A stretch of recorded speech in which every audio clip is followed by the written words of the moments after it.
भीष्मक की पुत्री रुक्मिणी, जो साक्षात लक्ष्मी ही रुक्मिणी बन के आई। भीष्मक के 5 पुत्र थे, कोई पुत्री नहीं थी, और पुत्री के बिना घर बहुत सूना सूना लगता है।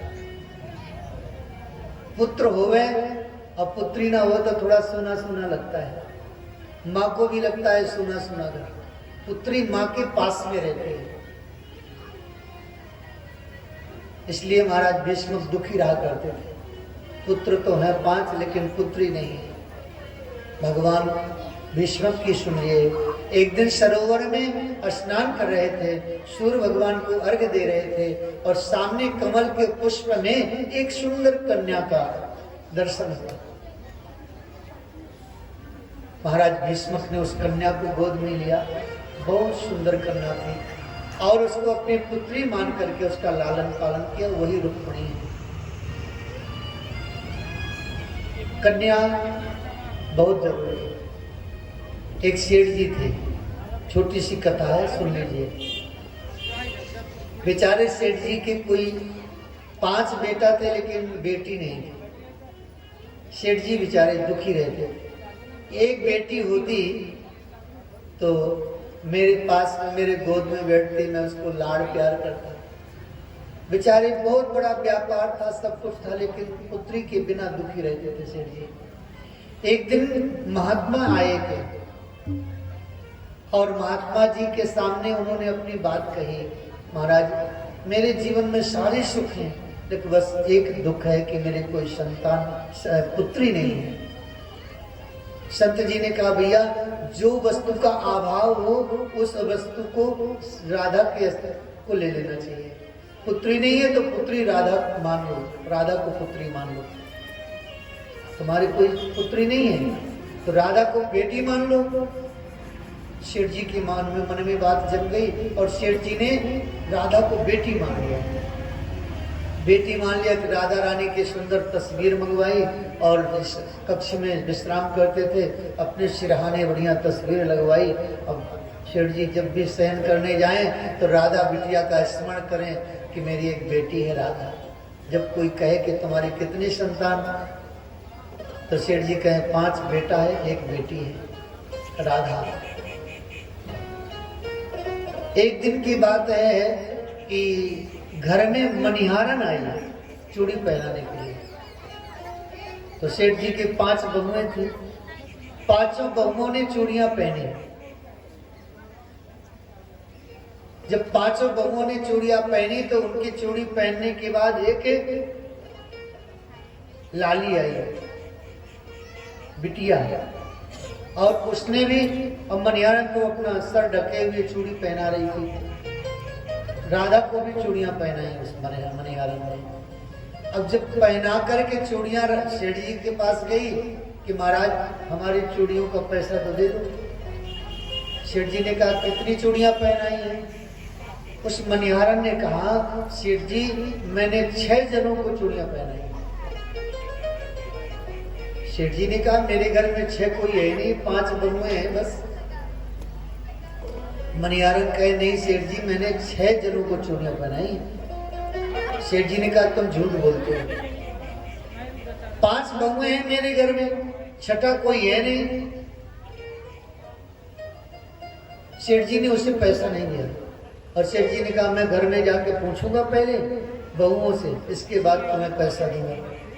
ठीक है सेठ जी, आप कल दे दीजिएगा, पूछ लीजिए।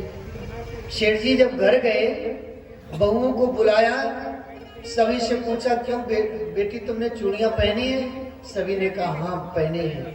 सबने अपने हाथ दिखाए, पहनी है। तो ये बताओ 6ठा कौन है? अब बहुओं को भी पता नहीं 6ठा कौन है, वो तो केवल मनिहारन को पता था ना।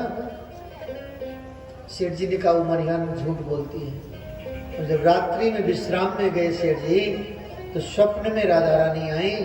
राधा रानी आकर के बोले, पिताजी आपने मुझसे बेटी का संबंध बनाया, लेकिन मुझे उस मनिहारन को चूड़ियों का पैसा नहीं दिया।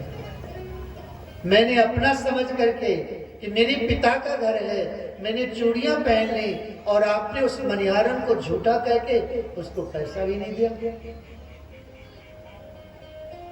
सेठ जी को होश आया, नींद से जगे, दौड़े दौड़े मनिहारन के घर गए और जाकर के उस मनिहारन के चरणों में गिर पड़े, उसके हाथ को चूमने लगे। धन्य है तेरे इन हाथों ने मेरी राधा बिटिया के हाथ में चूड़ियां पहनाई, धन्य है तू। आज तेरे चरणों की रज मैं माथे पे लगाना चाहता हूं। कहने का भाव यह है कि बिना बेटी के घर सूना लगता है। महाराज,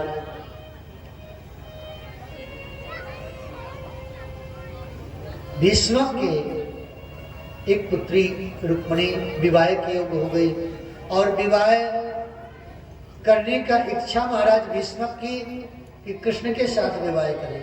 रुक्मिणी भी मन से कृष्ण को ही अपना पति वरण करना चाहते थे, लेकिन रुक्मिणी का जो भाई था ना रुक्मी, वो बहुत अधर्म प्रवृत्ति का था और उसने विचार किया मैं अपनी बहन रुक्मिणी का विवाह शिशुपाल के साथ करूंगा।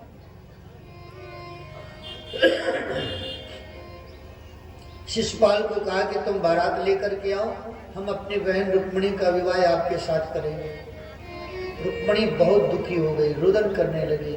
भाभियों ने समझाया चिंता मत करो देवी, कृष्ण बड़े दयालु हैं, आप एक बार संदेश भेज दीजिए उनके पास। और रुक्मिणी ने पत्र लिखे। पत्र में 7 श्लोक लिखे, ब्राह्मण को बुलाया, ब्राह्मण के हाथ में पत्र दिया, महाराज आप द्वारिका चले जाइए और श्याम सुंदर को यह पत्र दे दीजिए। मौखिक रूप से कहिएगा कि अगर आपने समय से आकर के और मेरा हरण नहीं किया और मेरा विवाह अगर शिशुपाल के साथ हो गया तो शिशुपाल के साथ मेरा शरीर जाएगा जिसमें प्राण नहीं होगा। मैंने आपको हृदय से वर्ण कर लिया है। महाराज श्याम सुंदर बड़े दयालु हैं। ब्राह्मण के द्वारा पत्र मिला और तुरंत श्याम सुंदर रथ तैयारी करके ब्राह्मण देवता को बैठाया, चलने लगे। द्वारका के बाहर निकले, बलराम जी मिल गए। बलराम जी ने कहा कृष्ण कहाँ जा रहे हो? कृष्ण ने कहा जा रहे हैं। कहाँ जा रहे हो बताओ तो सही। श्याम सुंदर कृष्ण ने कहा देखो इनका ब्याह हो गया, हमारे ब्याह के समय ये आगे खड़े हो गए। ब्राह्मण देवता ने कहा कुंदनपुर जा रहे हैं। बलराम जी समझ गए कुंदनपुर महाराज भीष्म की पुत्री रुक्मिणी का स्वयंवर है, बड़े बड़े राजा महाराजा आए होंगे वहां। श्याम सुंदर जा रहा है तो विवाह तो निश्चित है कि श्याम सुंदर के साथ ही होगा। हो सकता है राजा लोग चढ़ाई कर दें, युद्ध की बात आ जाए। तो बलराम जी ने कहा चिंता मत करो कृष्ण, हम भी आ रहे हैं। एक अक्षौणी सेना लेकर के बलराम जी भी आगे पहुंचते। कुंदनपुर पहुंचे। ब्राह्मण देवता ने रुक्मिणी को बताया कि श्याम सुंदर आ चुके हैं और जैसे रुक्मिणी को सूचना मिली रुक्मिणी अत्यंत प्रसन्न हो गई। रुक्मिणी का दिव्य श्रृंगार हुआ।